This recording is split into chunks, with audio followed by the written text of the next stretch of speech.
From 1994 to 2002, Rare was the stable home for the Donkey Kong series with their groundbreaking country, land, racing, and 64 titled entries that set the world on fire. But when Nintendo turned down Rare's offer to outright purchase them, Rare would be purchased in 2002 by Microsoft, meaning for the home console, Rare would no longer be able to develop Donkey Kong games on a rival platform to the Xbox.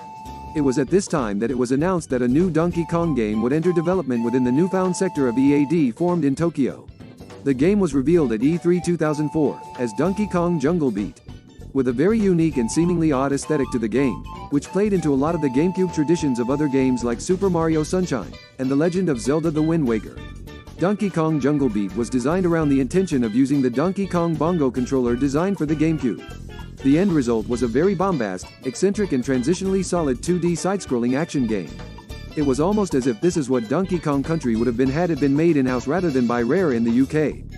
The absence of all of the established Rare characters of the past games had many hardcore DKC fans left in a feeling of hurt and question. Unbeknownst to how internal Nintendo operates on the whole and the intentions behind this. But to make matters even worse, a false translation that was completely off of the actual context was released by Insider, formerly the IGN Nintendo coverage group. In an interview with Yoshiaki Koizumi, the director of Donkey Kong Jungle Beat, the incorrect mistranslation talking about the decision to not have any returning cast members wrongfully came out as, all the characters outside of Donkey Kong and the banana are completely original. We don't really feel the past look of Donkey Kong was fresh enough for today. We really gave our new development team the chance to really create something unique and stylish. And not knowing the actual context of the translation, several misled fans erupted in backlash and outrage to Jungle Beat. It was as if Nintendo wanted to wipe out any and all connections to Rare out of spite and animosity, which of course, could not be further from the actual truth. It was all the more confusing as during this period, the Rare DK characters were appearing naturally in the Pound spin-off titles, King of Swing, Barrel Blast, and Jungle Climber. The fanservice soothed the coals a bit, but people knew Pound was not a Nintendo company and did not represent their views and actions. Donkey Kong Jungle Beat was a commercial failure, and were outsold by Rare's Game Boy Advance remakes of the original SNES Donkey Kong Country trilogy. Rare was still allowed to make GBA and DS games as Microsoft did not have a competing handheld hardware unit. Many years had passed, and the DK brand started to slowly but surely see a return to form, Donkey Kong Country, K. Rool in Smash Bros.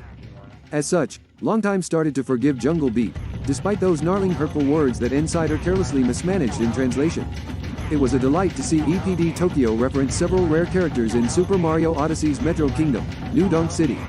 Many took this as Yoshiaki Koizumi's coming around to the Rare DK traditional cast of characters. But it wasn't until 2019 when finally, after all these years, the actual interview and its very opposite meaning would come to light. When several Japanese professional translators decided to have a crack at the interview itself. In which, 3 came about that more or less, had near similar results, with the exception of Bananas and Donkey Kong. All characters in Donkey Kong Jungle Beat are original. It has elements that aren't like what Donkey Kong has been up to this point, so it might be best to think of it as a completely new game. I hope that EAD Tokyo was able to leave their own mark in the game. As opposed to the incorrect, not fresh enough, harmful wording, the actual meaning was the exact opposite. The decision to exclude the Rare DKC cast was because they had a brand new style for this game that would not be fitting or characteristic of traditional Donkey Kong, and that it would be a disservice and disrespectful to take the characters Rare created and portray them wrongfully in a style that did not fit those characters. In short, it was done with the best of intentions. They wanted to make sure none of the Rare characters were done dirty in a bizarre unique styled game, which grows admiration to Jungle Beat now.